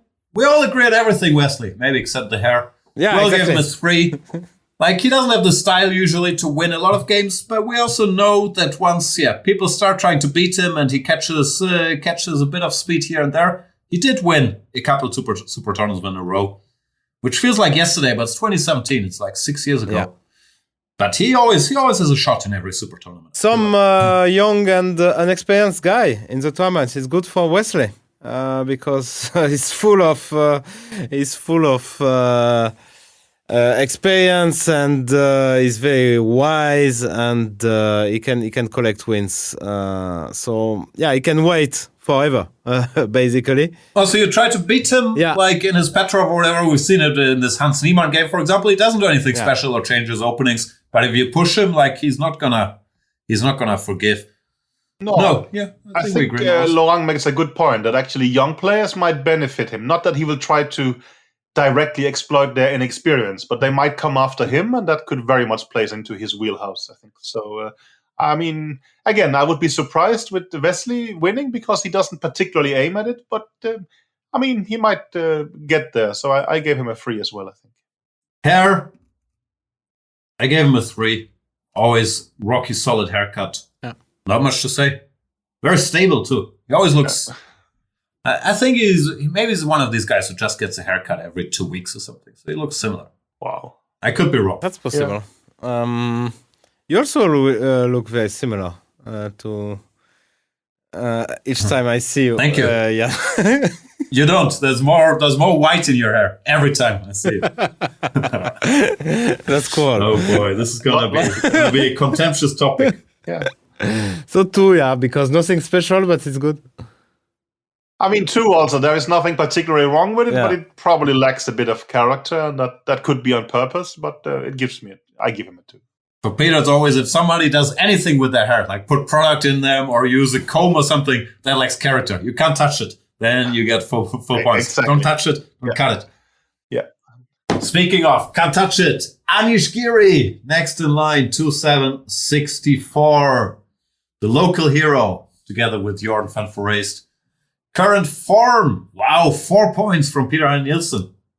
Yeah, I was basically trying to be nice before I'm gonna, be rude on the next couple of categories. Subtle.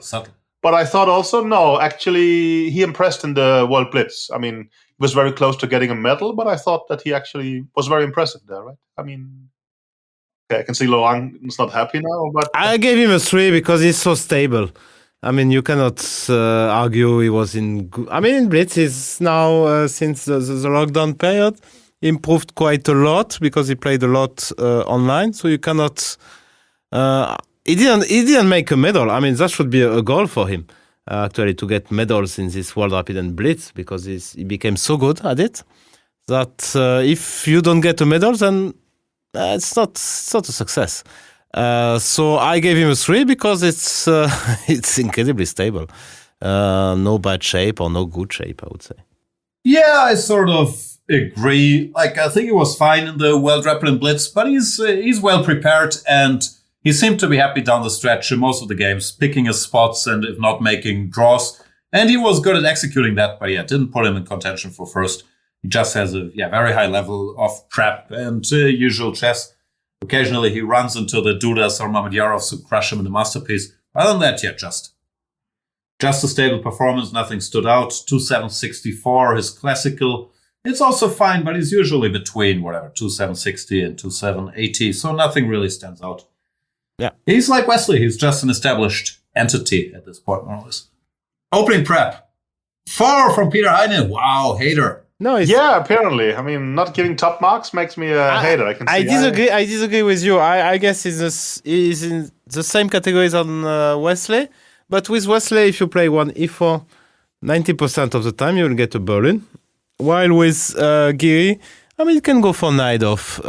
Even against Magnus, I saw him doing that. So he has a bit more of a surprise. Also, as a first move as white, sometimes he's trying some 1c4, trying to deviate a bit, d4, e4. So he's a bit more flexible than Wesley and is as well prepared as Wesley. So that's why I give him a 5, because it's not exactly perfect. So it would be 4.6, I would say. But it's closer to a 5 than to a 4, in my opinion.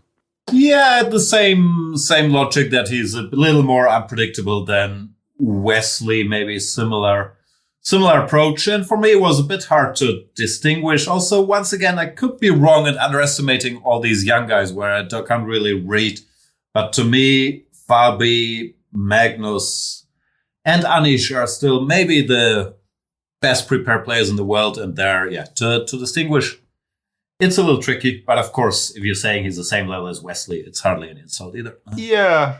No, I stick with a 4. I mean, for 5, you have to do something special. We are talking Magnus chess. We are talking Rapport's hair, right? I mean, Giri is good. I will give him 4.4 or something like this. I'm not that far off you guys, but 5 is just a little bit too much. Maybe it lacks the last bite. Then let me ask you, who in the world is a 5 out of 5 in opening prep, if not Anish Giri? Garry Kasparov. Okay, so no serious answer coming up? No, I think it's very tough to be 5 these days, to be honest. I think Caruana was at some point. Maybe Magnus has been there on very rare occasions, but not often. I think simply it's an extremely difficult category to have a 5 in at the moment. So your logic is no one in the world is a 5 out of 5 in opening prep? Maybe Lorang on if you can take only his Saturday games in Bundesliga. Joke answer. Yeah. No. Anyway. I don't have a serious answer, no. Chances to win. Your haters, of course, gave him a 2. He almost won the last 3 events. That's exactly the problem. You're going to jump on the almost, of course. Almost being the key word, I think. Still, not as free. Like he scored +5, +4. That's exactly, it will come into his head. If he does well, which he generally does in Wijk, it's not for sure, but he generally does well. If he starts winning and leading and being close with Magnus, he knows. I mean, we all know. He knows. We all know how it ends. He loses some tie breaks.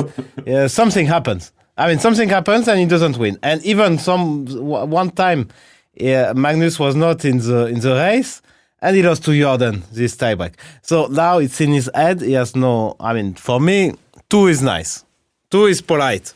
And if it's not in his head, you will remind him. It's my impression. Yeah. No, I mean, like he knows better than me. He was there. I was not. But when you're so close and you fail every time, it's just so difficult. So would mind game has continued? You'll just cash in wins. I get the impression, right? Not exactly, but I would have. I get your point. I mean, to be fair, Anish seems to perform extremely well in Wijk. It's high priority. He's doing well there. Maybe it's an advantage to have a short car drive rather than to have to travel a lot to get there. I don't know. But he seems motivated. He does very well there. Seems to have the energy for a full tournament, etc. and such. So, I mean, the reasonable thing would to make a 3. But I thought if I gave him a 2, it would annoy Jan. So that's why I did it. And I think quite successfully, I would say. I was just purely objective. Amazing hair, though. Amazing hair. You think 4 so? points out of 5. 2, it's very, very normal, very nice, but nothing special. I would say the same. Again, lacks character, but no, there is not much there, I would say. Yeah. So I will also, for that one, I'll be nice. I'll give him 3. Fabiano Caruana, 2,766. All these ratings of the established 30-year-old top players feel a little low. Maybe it's just a sign of the time, no? That you gotta pay some rating to the up-and-coming generation. To my mind, Fabi's 2,800, Giri and So are 2,780, and Richie is 2,775. Yeah. But they aren't. Even I lost some rating. Caruana, is a sign of candidates and Olympiad, which have been a complete disaster. Candidates, he lost basically all the final games. That was really a disaster. In Olympiad also, he lost to all the kids in the house, basically. No, I'm just overdoing it. He won the US Championship, too, but it's been a disaster, let's face it. So the year 2022, he was hoping to get a rematch, maybe against Magnus or something, and I guess it was a big disappointment. Olympiad was a big disappointment. Every time he was showing up, something was going wrong. In World Rapid, he did well. But still, I cannot forget about the major tournament for him. It's amazing you would give him a 1, even though he did well in World Rapid, and judge everybody else only on the World Rapid performance. It's just because you remember the candidates and the Olympics. No, because it's the main tournament for him, the main goal, the only goal. If you would tell him you do badly in every tournament and you win the candidates, he would say, yeah, sure.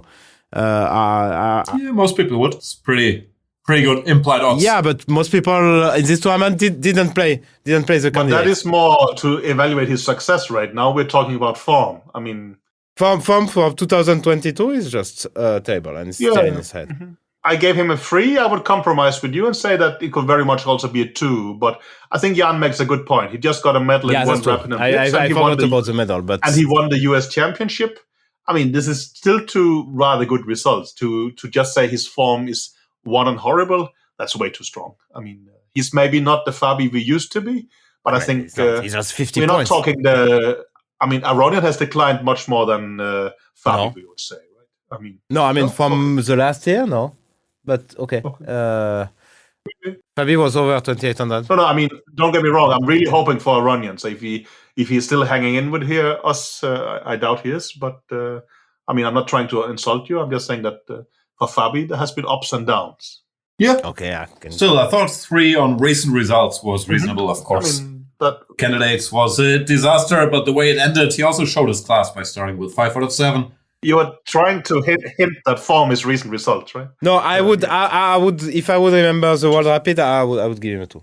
Actually, I didn't remember. Okay. All right, let's move on. Yeah. Opening prep. I think we sort of agree. He's well prepared. 5 stars from Laurent and me, and Peter says there's no 5 out of 5 prepared player in the world, so he gave him a 4. No, he might have been at some point. I thought it's slightly less impressive than, for instance, it was when he was playing World Championship match and things like that. But of course, no, in candidates he was. Candidates was amazing. It was amazing. You're right. He was. He was the only guy showing ideas, basically. Yeah. So really nice. So if he wants to, he can be really nasty.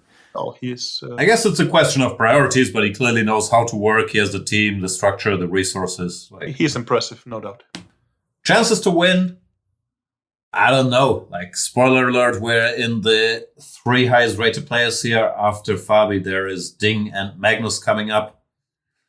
Once again, maybe it's me living in the past, but when I see Fabiano Caruana's name, I think, okay, he's not Magnus Carlsen, but he is Fabiano Caruana. I gave him 4 out of 5. He's won the event before.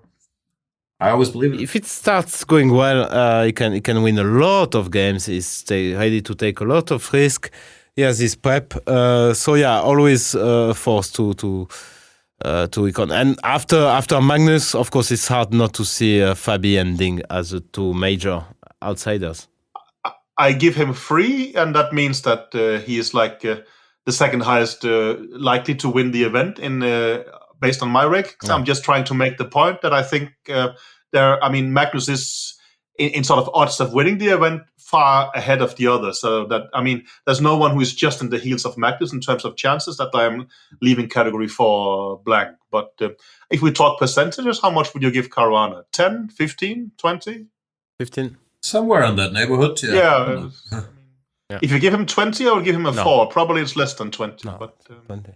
I don't know. I would give him around 14. Yeah, he's won it once, right? And he's played, I don't know how many, but I don't think he wins 1 out of 5 necessarily. No. Also, he doesn't seem at his peak right now. Maybe in 2018 it would have been. It matters also which kind of percentage we give to Magnus, right? I'm giving him around 50-50 maybe. Mm-hmm. And then, there is a lot of guys to share the last 50%. So I don't think we disagree a lot. Nope. Maybe on hair we're going to have a heated debate. I don't know. He's very proud of his hair. I've heard him argue with Alejandro Ramirez, who has nicer hair. Fabi very much liked his side of the argument. So who am I to disagree? 4 out of 5. I gave him a 3 because he has time. He has time for sure. Yeah, I'm between 3 and 4, but let me lean 4 on this one. It's quite distinctive in a way, right? It has character. No, it's. I get Jan's point. He's trying to do something about it, but still, in a somewhat cool way. So I will give it a 4. Moving on, the World Championship finalist, candidates runner-up, and a bit the mystery man, Ding Liren, is the second highest rated player at 28.11, the only 2,800 player in the world not named Magnus Carlsen. Still in form. We haven't seen him much since the candidates, where he managed to finish second, but he also didn't crush everybody. I don't know, frankly. 3? I gave him a 2 because, as you said, we didn't see him. And in general, this long bikes doesn't do any good to anyone. So I gave him a 2. Except Alireza. Sometimes, but in general, that's the general rule that it doesn't do any good for you. Alireza chooses his breaks. Ding, it doesn't seem to me that he's choosing to do these breaks because he never did before the pandemic. So that's a different when you are, the situation. I knew there was a disclaimer. Yeah, no, but that's you are in the situation you don't really want. So I think Ding likes to play and is certainly frustrated. So, of course, he can play many training games, but still, it's never the same. So that's why I gave him a 2. Kind of agree. I went 3 because whenever we've seen any Chinese players play recently, they've crushed everybody. Like, even though they haven't played much, but Lai Tingji, Tam Shongji in the world, this world team championship you played, they crushed everybody. So I would guess they're hard at work there. Yeah. Peter. I must say, I really look forward to seeing Ding. I can't remember when the last time it was. It must be really a long time ago. I could go either 2 or 3 on form. I mean, basically he hasn't played much, and that of course drags down a bit, although it's a bit unfair. So I gave him a 3, basically to give the joke that I thought that the first part of the candidates, his form was 2, but then it sort of rise in the end. He started playing actually very well. So that's why I give him a 3 from the latter part of the candidates. I think things started to improve from him when he got into shape. And I mean, it could be going in the right direction, so he will sort of peak when he has to play a World Championship match. But hard to say in a way. I mean, he's the mystery man to some extent. I mean, is it Ding 2019 December who's gonna show up? We have no clue, right? So it's extremely hard to predict. Yeah, another topic which I struggle with is opening prep. I'm fairly convinced a lot of work has been done there already preparing for the match. But if we're evaluating Wijk opening prep, is he gonna show it there? Is he gonna pull a Vichy, like play 1 E4 when he wants to play D4 in the match and be clueless in the E4s? Like, it's very hard to say with the match coming up what people will be comfortable showing, what they won't be showing. I guess we'll see the usual Ding, who obviously won't give away any big openings. He's holding back for the match, but we'll play D4, C4, Knight F3. With Black, we'll play E4, E5, and be well prepared, but nothing special. But it's very hard for me to believe. So much time to prepare for the match. I guess he should come well prepared, but in general, his prep was never his strong point. I mean, it's solid, very decent, but it's failed to be very impressive. I mean, he gets caught at times. I'm not impressed by Ding's prep. It's hard to say why. He's playing solid openings, but always sticks to the same lines, which he knows well, but sometimes get caught. So, half caught. He doesn't get losing position, but he gets 2 things the first for a long time. So I don't like them. I would say 3 seems more fair to me. Mm-hmm. I kind of agree with Laurent here. I mean, it's not like his openings is bad, but they're not his strongest side. And I think in the candidates, they had to some extent let him down, both in a mixture of lacking surprise and, it's not like he didn't have some new ideas, but it started to be more like a weakness than a strength. I mean, and I agree with Jan that it's a bit, what is he going to do? I mean, I would expect that by far the most likely is he's just going to do what he's always doing because, which kind of information does this give to Nepomniachtchi? Probably not much. It could, of course, be cool if he just showed up and played hardcore 1E4 all the time to confuse, but that's not really the Ding we know, right? So, to say that Ding has bad prep would be very insulting, but it's just, it's not because of preparation. He's in the top 3 in the world. Yeah. And that's why I only give him a 3. Top 2 even. Yeah, I'm a little more impressed with his prep than you guys seem. I agree, he's narrow, but I think especially with White, he's very, very on point usually. And even in the candidates, I would agree with the candidates before. There I was very disappointed, just kept repeating his line and got caught. This candidates, I thought it was a little better. Mm-hmm. And I don't recall any particular problems. But yeah, I have no problem with the 3, of course. Against Caruana in the Spanish, The first. What is Sol theory? The position is fine. It's in my chessable course. It's all fine. Yeah, but he didn't know. He was thinking forever. Of course he knew. He was thinking a lot. I mean, after knight g7 and so on. Okay, then he found it. But Yeah, he found it. It's still in my chessable course. Shout out. Do you actually know who buys your course, or is that No. I have no idea, but I mean, it's spoiler alert. My chessable course used computers, so I'm assuming Ding also has access to computers, even if he didn't. And also, as white against Nepo, he was. I remember the first game, which was kind of. He was winning. Like then he messed up because he was jet lagged, but he was winning out of the opening. He was winning out of the opening. Plus 120 or something. Okay, you proved me wrong again. That's amazing. You're using stronger computers than me. But I mean, give me some facts here. Really? I mean, we can debate if it was 120, but I mean, Jan was right. Nepo mixed up something probably, but it was winning for white out of the opening, and then he played a horrible game. I'm not arguing that. Okay. Okay. So I'm confusing. Okay, maybe. Anyway, I think we can agree. He's good, but not his strong point. Yeah. I mean, it's obviously not a 2. If it's a 3 and a 4, we can argue about further. Yeah. But chances to win, I think it's the same. Depends on what categories you have. But out of the non-Magnus participants, he's in the second category. He's not the same level of likeness as Magnus. I would probably, if we take an equal bet, I would probably rather have Caruana than Ding. I don't know if someone is tempted. No, me too, because the match is coming up and you don't know how that's going to affect Ding's play. Ding is my boy. No, if they two played a match now, I don't know. But in this tournament, I would probably rather have Caruana than Ding. But he's winning more games now. Yeah, and also the winning super tournaments history. Caruana, I don't know, must be second to Magnus by a landslide in the last 10 years. And Ding, he hasn't won that many outright, like the one Sinquefield Cup, but I don't think anybody takes that bet. Still, I think he's on the same level, and by rating we can see he's quite good. Hair, I gave him a 3. I have no beef with his hair. Me too. So I gave him it's a not 2. as big a head of hair. It's serious. Some of the No others. surprise. I mean, I'm probably only gonna give him a 3. I mean, there's not a lot of character, but I think he's aiming for not having a lot of character with his hair, and that I kind of respect in a way. Oh, it's cool, but not Rapport level, but it's great. I think. So I'll give it a 3.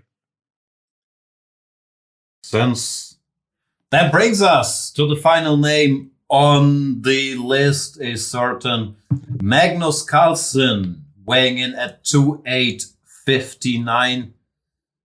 Not a bad rating, but also doesn't sound high for Magnus. If he was, 2.870, you also wouldn't be surprised. Form. He won the World Rapid and Blitz. Both of them. So not terrible. I still only gave him a 4 because it's Magnus Carlsen. Yeah. We know he's good. He won the championship too. I wouldn't say he's on an outrageous level for him. He didn't win the speed chess match against Naka. He struggled occasionally here and there in the official random and so on. But hard to argue with the Triple Crown and winning everything but one match. I almost didn't give him a 5 because he lost that match to Naka in the speed chess, but that was a very special day when unlikely things seemed to happen. Before in the speed chess, he did crush all his opponents in a very impressive manner. Of course, this Triple Crown is amazing. So, I mean, it's business as usual, but the form is and such a boost of confidence to get this couple of titles before coming back to Wijk for another. I mean, he won 8 times. Let's not forget about that as well. I agree with Jan here. I mean, he's at a 4. He's been doing well. Of course, he comes there with great memories, but we have seen him place better, and I think he knows that. I mean, it's definitely doing great, and it was I think a great result. But for Magnus to get a 5, it has to be absolutely extraordinary in every way, and I don't think it. We have seen Magnus even better than this. Is my impression. Anyway, he's in a league of his own anyway. To argue with his stable, good form. It's hard to say if he's 5 out of 5 for his standards. Or 4 out of 5, he's in good shape. He has the same treatment than Alireza is getting a 5 everywhere. Okay. It's great you hide your biases so well. Okay. Opening prep. I also gave him a 5. Like, I think sometimes people feel, because he doesn't always play 30 moves of theory, that he's not as well prepared as the others. But even if he's not as deep everywhere, he makes it up with smarts and also knowing he's the best player in the world, so he can get away with choosing lines that maybe aren't ideal but uncomfortable for others. And he also knows his stuff. So I think it's very hard to argue. There are many people, or any people really, who are just on a different level than Magnus in the opening. Okay. I gave him a 4, but that's also the highest I've given. We've spoken about that. And he would be closer to a 5 than a 3, which the same goes for Caruana, Giri, I would say, obviously. But, I mean, he's maybe also been better in this category. And if you are the best player in the world to also get a 5 out of 5 there, I think, well, you need to be on a Kasparov level where you dominate there. And I don't think he's completely dominating. Perhaps Jan would argue... But you can't. We all have buttons. I understand. Jan would argue that he's not dominating to that extent by design, and it could be that Magnus is just maximizing what is possible. Yeah. But maybe I'm just if you are used to being in the kitchen, you always get an idea of that. It's things are not optimal in a way. But if you think so, that's great. Chances to win. Yeah. Okay. 3 out of 5. Yeah. Okay. No, I don't know. He's won 8 Vikes out of, I don't have the numbers in front of me, 8 out of 15, something like that. So he has better chances than anybody else. He doesn't win all of them, but he wins his fair share. There's also this thing called rating where he has quite a lot of points compared to the next guys. Right? Yeah, it's definitely more than 50%. It's my guess. No, it's an obvious. 5 out of 5, he has the best chances. But it's exciting that it's Laurent said something there. You said it's definitely more than 50%. A little bit more. I'm taking Magnus against the field. Okay. I mean, it's my opinion. You could be right.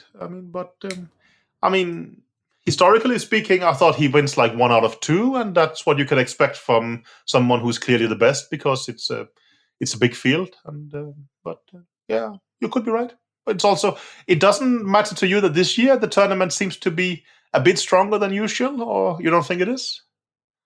I think it doesn't matter that much. What matters is the shape of Magnus, because if he's in good form, then I don't see many things happen. I mean, because people they don't take those in that tournament as white, so he will definitely get chances. It's a long tournament. Round 7, someone has -2 with white. They might think of taking draws, but of course. No, I mean, to quote Vichy, I was with him in Wijk and Say, and he got the pairings, and I told him, I think you got good pairings. You have white or black, probably white against a lower rated. And he said they're all lower rated. That is basically what you say, that from Magnus, everything is a different category, right? But, I don't know. Yeah, I don't know, but this might have been many years ago. Magnus sometimes had slow starts in Wijk, and then he would beat some of the outsiders and go on a run. This time there are not that many obvious outsiders, but of course you have a bunch of inexperienced, relatively kids who could go either way. Actually, I think one year he won the first game pretty luckily, but then he made maybe 3 out of 7 in the next game. So actually No, I remember 2 or 3 years in a row, his first win was for his game against Luke Van Velde. Lucky boy. Wow, as an outsider, you had to call out Lucky boy, of course. Lucky boy. Yeah. I remember the first win was against you, and then it was on all. There's no Van Velde in the room. But let's see. He might show up. You never know with Lucky. Yeah, he definitely will. Normally he even comes as a second, I think, right? But Allez. yeah. Anyway. Hair. Amazing hair. Amazing hair growth powers. Amazing. He can double his hair overnight. 5 out of 5. 5 out of 5. I agree. He has 5 times more hair than Jan. That's amazing. No, I really like it. Might be 10 times more tomorrow. To say that Magnus's chess skills and his hair is the same level, I think is a bit too much for me. I think he's actually a better chess player, so I gave him a 4. But, well, feel free to disagree. But we're comparing chess hair, not... It's not in the global world. Not the global hair. No, I mean, I think it's a bit up and down, and I really like that because he doesn't... Oh, you think he cares about his hair every time? Maybe I'm getting it I think he cares about his hair more than about his chest. Yeah, that could be. But again, hey, I mean, don't we all? But no, I mean, yeah, he's not afraid to experiment and stuff like this, right? He cares. Don't worry. I don't know what to say. I'm doing a podcast here on the. It's been more than 2 hours, and we're talking about Magnus's hair. It's been less than 2 hours. Also, for you, it's late, right? Like Laurent and I will go to sleep in 5-6 hours. So it's really not late for us. But for you, this is late hours. I mean, for me, it's almost 1 o'clock. We are actually at the stage. I would rather sleep than talk about FIDE if I get the choice. Okay. Wow, that's amazing. I'll jump at that opportunity. That was our Wijk preview. The tournament will start on Saturday, I believe. I'm not sure when this is coming out, but it's going to be 2 weeks of action-packed, 3 weeks actually, probably, action-packed chess. And yeah, can't wait. Thanks for listening to this episode. We'll be back with more fight coverage. Good night. Bye. Bye-bye.